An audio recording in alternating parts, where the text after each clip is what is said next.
பாரம்பரிய பஞ்சாங்க கணிதர் doctor V Naranarayanan கணித்துள்ள குரோதி வருஷத்திய 2024-2025 வருடத்திய ஸ்ரீனிவாச பஞ்சாங்கம் விற்பனைக்கு.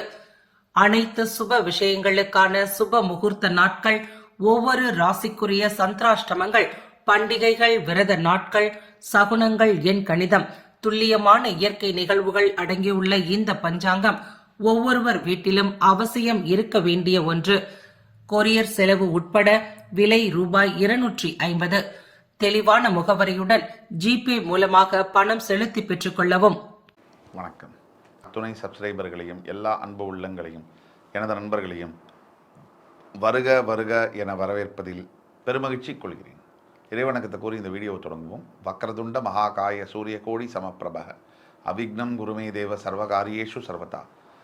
தென்னாட்டுடைய சிவனே போற்றி, என் நாட்டவர்க்கும் இறைவா போற்றி. அன்பர்களே, நண்பர்களே, இந்த புதிய காணொலியின் மூலியமாக உங்கள் அத்துணை பேரையும் சந்திப்பதில் மிக்க மகிழ்ச்சி கொள்கிறேன். இன்றைக்கு நம்ம பேச போகிறது குரு பயிற்சி பலன்கள் 2024 வரிசையில் கடகராசி. தாயுள்ளம் கொண்ட அன்புமிக்க கடகராசி அன்பர்களே. தாயுள்ளம்னு ஏன் சொல்கிறேன்? மேஷராசி, ரிஷபராசி, மிதுன ராசி, கடகராசி, இது 4ஆம் வீடு. இந்த வீட்டுக்கு சந்திர பகவான் மாதாகாரகன் ஆட்சி பெறுகிறார். இந்த அவருடைய சொந்த வீடாக வருகிறது. அதனால் எல்லோரிடமும் ஒரு மதர்லி டச், ஒரு மதர்லி அம்மாவுடைய அன்புக்கு இணையாக பழகக்கூடிய கடகராசி அன்பர்கள். பொதுவாகவே கடகராசி அன்பர்களுக்கு எதையும் மறக்க முடியாது. அம்மாவும் அப்படி தான். எதை செஞ்சாலும் அவங்களால மறக்க முடியாது. நல்லதாக இருந்தாலும் சரி, கெட்டதாக இருந்தாலும் சரி. ஆக தாயுள்ளம் கொண்ட கடகராசி அன்பர்களுக்கு குரு பயிற்சி பலன்கள் 2024 எப்படி இருக்கும் அப்படிங்கிறத பற்றி பார்ப்போம். இதனால் வரைக்கும் உங்களுடைய 10ஆம் வீட்டில் மேஷராசியிலிருந்து வந்த குரு பகவான் ஏப்ரல் 30ஆம் தேதி மாறி 11ஆம் வீடு ரிஷபராசிக்கு பெயரப்போகிறார். உங்கள் ராசியில் உச்சம் பெறக்கூடிய குரு பகவான் உங்களுடைய லாபஸ்தானத்திற்கு வருகை தரப்போகிறார். 10ஆம் குரு பிரச்சனையை கொடுப்பார் அப்படிங்கிறது எல்லோருக்குமே தெரியும். இந்த 10ஆம் இட குருவுடைய 11ஆம் இட குரு ரொம்ப நல்லதை செய்வார். அவர் குரு எப்போவுமே ஒரு விஷயம் நீங்கள் புரிஞ்சுக்க வேண்டியது, குரு பகவான் இருக்கின்ற இடத்தை விட அவர் பார்க்கின்ற பார்வைக்கு தான் சிறப்பு அதிகம். அவர் இருக்கின்றது இப்போ 11ஆம் வீடு, வரப்போறார் 11ஆம் வீட்டுக்கு. அதை விட அவர் பார்க்க போகிறது உங்களுடைய 3ஆம் வீடு கன்னிராசி, உங்களுடைய 5ஆம் வீடு விருச்சிக ராசி, உங்களுடைய 7ஆம் வீடு மகர ராசி. இதுதான் இந்த 3ஆம் வீடு என்பது உபஜயஸ்தானம் அப்படின்னு சொல்லுவோம். 3ஆம் வீடு அப்படின்னா என்ன அப்படின்னு கேட்டிங்கன்னா, உங்களுடைய முயற்சிகள், நீங்கள் எடுக்கக்கூடிய எஃபர்ட்ஸ், உங்களுடைய சகோதர சகோதரிகள், உங்களுடைய நண்பர்கள், உங்களுடைய பார்ட்னர்ஷிப்பில் இருக்கக்கூடிய பார்ட்னர்ஸ், இவர்களையெல்லாம் குறிக்கக்கூடியது 3ஆம் இடம். உங்களுடைய கல்வி, இதை குறிக்கக்கூடியது 3ஆம் இடம். அப்போ இந்த இடத்தை குரு பகவான் தன்னுடைய சிறப்பு 5ஆம் பார்வையாக பார்ப்பதினால் கடகராசி என்பவர்களுக்கு கல்வியில் முன்னேற்றம், படிக்கக்கூடிய மாணவ மாணவியர்களாக இருக்கக்கூடிய கடகராசி என்பவர்களுக்கு நினைத்ததை படிக்கக்கூடிய யோகம். அது எத்தனை பேருக்கு இருக்குது? 1,00,000 பேரில் ஒன்று நமக்கு படிப்பு வராது, இல்லை நம்ம படிக்கணும்னு நினைக்கிற படிப்பு நமக்கு கிடைக்காது. இதெல்லாம் அமையிறதுங்கிறது யோகம் தானே. அந்த யோகம் எத்தனை பேருக்கு இருக்கு? அது இந்த ஆண்டு கடகராசியில் இருக்கக்கூடிய மாணவ மாணவியர்களுக்கு கிடைக்கும். அதே மாதிரி சகோதர சகோதரிகளின் மூலியமாக அனுகூலம். இந்த காலத்தில் அண்ணா தம்பி அக்கா தங்க நல்லா இருக்கியாப்பா அப்படின்னு கேட்டாலும் அதுவே மிகப்பெரிய உதவி. அப்படி கேட்டால் கூட மனசுக்குள்ள இவன் பாரு நம்மளை விட பெரிய ஆளாரானா அப்படிங்கிற எண்ணத்தோடு தான் இன்றைக்கி உறவுகள் இருக்குது. எல்லோரும் அல்ல, அப்படியும் இருக்காங்க.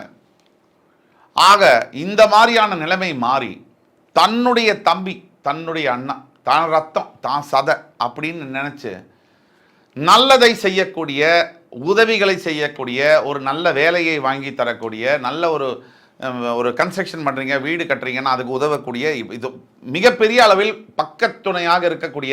பக்கத்துணைனா என்ன? வெறும் பணம் கொடுக்கறது மட்டும்தான் அப்படின்னு இல்லை, மாரல் சப்போர்ட்டுங்க. நீ கவலைப்படாதடா, உன் அண்ணா நான் இருக்கேன் அப்படின்னு சொல்லக்கூடிய, அவன் இருக்கானோ இல்லையோ, அந்த வார்த்தை தானங்க மனுஷனுக்கு முக்கியம். அந்த வார்த்தையை உங்கள் சகோதர சகோதரிகள் உங்களுக்கு சொல்லுவார்கள். அப்படிப்பட்ட அருமையான ஆண்டாக இந்த குரு பயிற்சி ஏப்ரல் 30ஆம் தேதிக்கு பிறகு கடகராசி என்பவர்களுக்கு வருகிறது.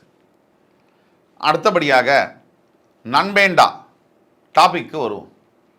நம்ம ஃப்ரெண்ட்ஷிப்பு அப்படின்னாலே நம்ம திருப்பியும் சொல்கிறேன், எதிரியும் நண்பனும் வேறு வேறு வீட்டிலலாம் இருக்கிறது இல்லை. நம்ம சூப்பர் ஸ்டார் சொன்ன மாதிரி நம்ம கூடவே தான் சுற்றிட்டு இருப்பானுங்க. எப்போ நம்ம கூட இருக்கிறவன் நமக்கு எதிரின்னு தெரிய வரும் அப்படின்னா கண்ணதாசன் பாட்டுக்கு போயிடணும்.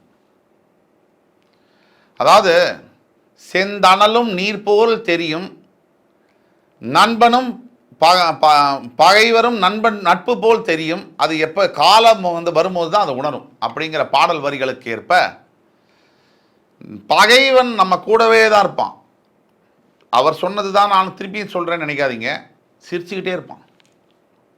நண்பனுக்கும் பகைவனுக்கும் அவர் சொல்லாத இன்னொரு விஷயத்தை நான் சொல்கிறேன். பகைவன் எப்பவுமே சிரிச்சிட்டு இருப்பான், நண்பன் எப்பவும் சிரிக்க மாட்டான். எப்போ பார்த்தாலும் மூஞ்சியில் நல்லதையே பேசுவான், அதுதான் பகைவன். நண்பன் மூஞ்சில் அடித்த மாதிரி பேசுவான், இதுதான் வித்தியாசம். உங்களுக்கு பிடிச்ச மாதிரியே பேசக்கூடியது பகைவன், உங்களுக்கு பிடிக்காததையும் பேசுறது உங்கள் நண்பன். இதுதான் வித்தியாசம். அந்த மாதிரி நண்பர்களினால் உங்களுக்கு மிகப்பெரிய ஆதாயம் கிடைக்கக்கூடிய சூழ்நிலை ஏற்படுகிறது. இந்த நண்பர்கள் என்பது வாழ்க்கையில் ரொம்ப ரொம்ப முக்கியமான ஒரு பாயிண்ட்டு. இந்த ஃப்ரெண்ட்ஷிப்னால வேலை கிடைக்குது, பல பேருக்கு நல்ல பெண்ணை திருமணம் செய்யக்கூடிய யோகம் கிடைக்குது. ஏன் ஃப்ரெண்ட்ஸோட தங்கையோ அக்காவையோ கூட கல்யாணம் பண்ணிருக்காங்களே, கல்யாணம் பண்ணி கொடுக்குறானே மனசார ஏன் நண்பன் சொல்லி, அந்த மாதிரியான யோகங்கள் ஏற்படுது.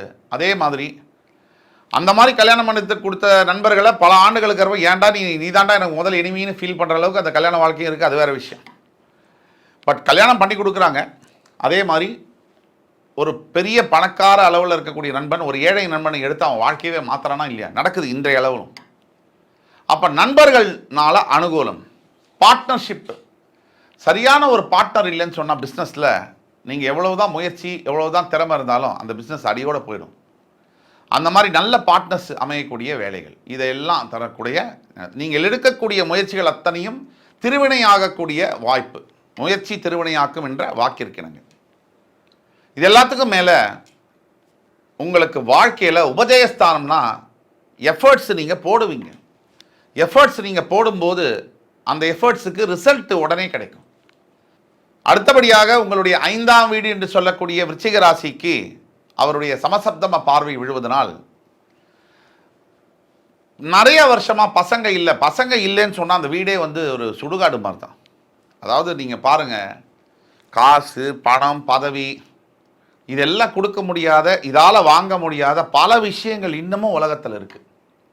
அன்பு, பாசம், பந்தம், நட்பு, குழந்தைங்க, இதெல்லாம் நீங்கள் கோடி கோடியாக கொட்டி கொடுத்தா கூட உங்களுக்கு கிடைக்காது. இது யார்கிட்ட இருக்கோ அவன்கிட்ட 10 பைசா கூட இருக்காது. வீட்டில் 10 பசங்க இருப்பாங்க, பாசமாக அப்பாட்ட பேசுவாங்க. 10,000 கோடி வச்சுருக்கவனுக்கு இது புரியவே புரியாது. அவன் நம்பர் கேமில் இருப்பான். இந்த 10,000 எப்படி லட்சம் கோடி ஆகிறதுங்கிறதுல இருப்பான். ஆனால் நார்மலாக இருக்கக்கூடிய விளிம்பு நிலையில் இருக்கக்கூடிய மக்களுக்கு நீங்கள் பாருங்கள், ஒரு குப்பத்து வாசலில் இருக்காங்க, ஒரு சேரி போகுது, ஆனால் அவங்க எவ்வளோ ஆனந்தமாக இருக்காங்க. அங்கே தான் அவங்க என்ன மினரல் வாட்டரா குடிக்கிறான், டெய்லி அவனை கடிக்காத கொசு இருக்கா, அவனுக்கு எல்லா வியாதியும் உடம்பு தன்னால் அகாமடேட் ஆகுது. அது கடவுள். இப்போ உங்களையெல்லாம் நம்பாதனால தான் கடவுள் என்ன பண்ணிட்டாரு, உடம்புல ஆட்டோமேட்டிக் சிஸ்டமை உருவாக்கிட்டார். ஆக அந்த மாதிரியான 5ஆம் வீட்டை அவர் பார்க்கும்போது புத்திர பாக்கியங்கள் உருவாகும். பஞ்சமஸ்தானம் பூர்வ புண்ணிய ஸ்தானம் உங்கள் ராசிக்கு என்பதனால் நினைக்க பார்க்க முடியாத வெற்றிகளை தரும். வாழ்க்கையை மாற்றி அமைக்கக்கூடிய யோகங்களை கொடுத்தே தீர்வார் குரு பகவான். அடுத்தபடியாக உங்களுடைய 7ஆம் வீடு என்று சொல்லக்கூடிய மகர ராசி. ஒரு மனுஷன் பிறக்கிறான், படிக்கிறான், வளர்றான், செத்து போகிறான், எல்லாம் ஓகே தான். இந்த கல்யாணம் மட்டும் தப்பாயிருச்சுன்னு வச்சுக்கோங்க, மொத்தமாக அவுட்டு. பாஸ்ட்டும் அவுட்டு, ஃப்யூச்சரும் அவுட்டு. பாஸ்ட்டும் அவுட்டு நான் ஏன் சொல்கிறேன்னா, இது நாள் வரைக்கும் அவன் படித்த படிப்பு, அவன் சம்பாதிச்ச காசு, அவன் இருந்த பதவி எல்லாம் 10 பைசா பிரயோஜனம் இல்லை. ஃப்யூச்சரும் அவுட்டு நான் ஏன் சொல்கிறேன், இவன் தான் பிடிங்கிட்டே இருக்காளே, அரிச்சு எடுத்துருவா. அப்படியே தேங்காய் தொகையில் எடுத்து மிக்சி கிரைண்டரில் அரைக்கிற மாதிரி மனுஷனுடைய மூளை அப்படியே கட கட கட கட நான் அரிச்சு எடுத்துருவாங்க சில பெண்கள். அப்படி அரிச்சு எடுக்கும் போது என்ன ஆகும், ஏண்டா இந்த வாழ்க்கை அப்படின்னு அந்த ஆணுக்கு தோணும். ஒரு ஆணுக்கு இன்னொரு பிரச்சனை என்னன்னு சொன்னால், பெண் வந்து அழுதுறது இல்லை வந்து ஒரு கத்துறது சத்தம் போடுறது எல்லாம் சமுதாயம் கேட்கும் காது கொடுத்து. ஒரு ஆணுடைய அழுகை என்பது அவனுக்கே கேட்காது. அதுதான் ஒரு பெரிய விஷயம். இதில் ஒரு ஆண் அழும் போது சைலண்ட்டாக அழுவான். அவன் அழுகிறது அவனுக்கே கூட கேட்காது, அவன் மற்றவனுக்கு சொல்லவே மாட்டான். அப்படிப்பட்ட அழுகையை தரக்கூடிய அந்த ஆணுக்கு இந்த மகர ராசியை குரு பகவான் பார்ப்பதினால் இந்த ஆண்டு கடகராசி என்பர்கள், ஆணாக இருக்கக்கூடிய கடகராசி என்பர்களுக்கு அருமையான வாழ்க்கை துணை பெண்டாட்டி அமைவாள் என்று கூறிக்கொண்டு, அதே மாதிரி பெண்ணாக இருக்கக்கூடிய கடகராசிக்கும் நல்ல கணவன்மார்களும் வருவார்கள். ஆக அத்துணை யோகங்களையும் அள்ளித்தரும் ஆண்டாக கடகராசி என்பர்களுக்கு இந்த ஆண்டு வருகிறது என்றால் அது மிகையல்ல. அதுவும் ஏப்ரல் 30ஆம் தேதிக்கு பிறகு குரு பகவான் ரிஷபராசியில், மேஷராசியில் கிருத்திகை நட்சத்திரம் 1ஆம் பாகத்திலிருந்து ரிஷபராசியில் இருக்கக்கூடிய கிருத்திகை நட்சத்திரம் 2ஆம் பாகத்திற்கு அவர் பெயரும் பொழுது இந்த அற்புதம் நிகழும்.